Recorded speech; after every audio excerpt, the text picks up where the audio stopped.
Hey guys, so we've taught you now how to evaluate the competition. You feel good about it. You're understanding, how to find the right keywords, evaluating the reviews, evaluating the listing quality and history. So now we're going to teach you about mining for gold on Amazon. So right now, there's just so many categories, there's so many products, there's so many niches on Amazon. It's basically a modern day gold rush. And there's thousands of sellers joining, and basically they're using the same tools like a lot of the web apps to find their products. And the problem with doing that, and the reason that we're not going to teach you guys that specific method, is because everyone else is going to do it. And that's the problem, is that you find that like kind of coffee, the manual coffee grinder, and then so does 50 other people because they use specific filters. And then the problem is that you're going to get drowned out with 50 other people.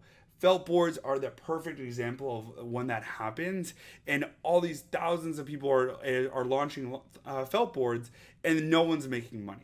So what we're going to do is we're going to do something a little bit different, and this is some of the inside secrets that we're going to teach you. So a lot of people are going to tell you, yeah, you should look at eBay, you should look at Touch of Modern, you should look at Walmart, and like all these other sites. But the problem is that you can't estimate the demand as easily on those sites. So what we're going to do is we're going to focus on Amazon, because using the BSR, the tools like Market Intelligence and Jungle Scout are going to help you estimate the revenue, which is super, super important because it's basically proving to you, is there a demand? And then you're going to compare that to the number of reviews. And so that's an easy way. You understand like the kind of ratio and the relationship with them. The higher the revenue, usually the higher the reviews because they're selling more. And then so by focusing on Amazon, you're going to be able to estimate the demand much faster than if you were looking at the other sites. But we will share a lot of those other sites with you later. But for now, let's focus on Amazon. So first, the bestsellers category. So there's a bestsellers list for every single category. You can see that here on the left. There's baby, beauty, home and kitchen, sports and outdoors. Every category has their own bestsellers list. But they also have a ton of reviews. These are the best sellers within the category. So you have 37,000 reviews, 3,700 reviews, 154,000. These are going to be super competitive. You might find some diamonds here, but like for the purpose of this, let's focus on the next one. So there's actually the hot new releases category, which I love. So these are all products that have been recently introduced and are doing very, very well. This is a great place because it's still not too late. If you find, maybe the first person to come into that category, you can be number 2 or number 3 in these kind of hot new releases. Definitely a tool to use. Next is the movers and shakers. So these are specific listings that have climbed up as a percentage relative to their sales rank was before. This is really, really interesting. So just to be clear, some of these could be because of specific lightning deals where they offer their product at a heavy discount, maybe 20% for a good few hours.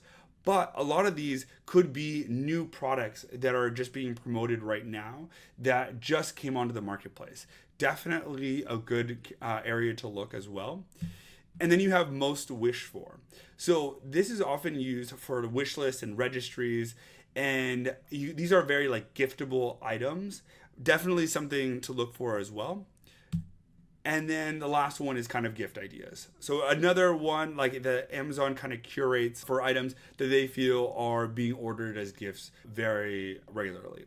So a lot of people don't know this, but there's 2 sections on every single listing that are really great places to look. So one is the brand name, and then the second one is the storefront.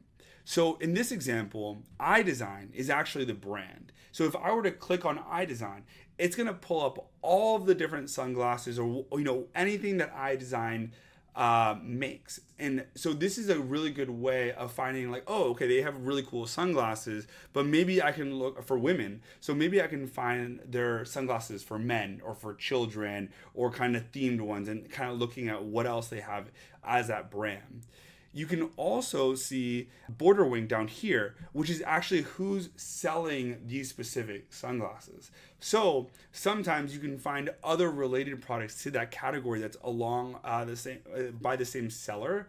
And this is another fantastic way to kind of explore Amazon a little bit further. You can also, on every listing, there's a section for customers who also bought this item, bought this. So these are items that are related to the existing item that you're looking at. So it's another way to kind of see what else is going on.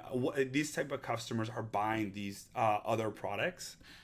And then lastly is subcategories. So this is actually probably my favorite way of looking for new products. So instead of going to the general sports and outdoors and looking at like their top 100 products, you can go really deep into different subcategories. So from sports and outdoors, we went into hunting and fishing, then we went into archery, then we went into bows, and then we went into like bows sets for basically youth. And so you can see these are actually much more niche. Like the reviews are much, much lower. And it's a lot easier to find newer products that are doing well by going into these subcategories of very, very random niches. And so yeah, this is a kind of where we find a lot of our great product ideas is by going through a bunch of these different lists, especially subcategories. But I hope that's helpful for you. Thanks so much.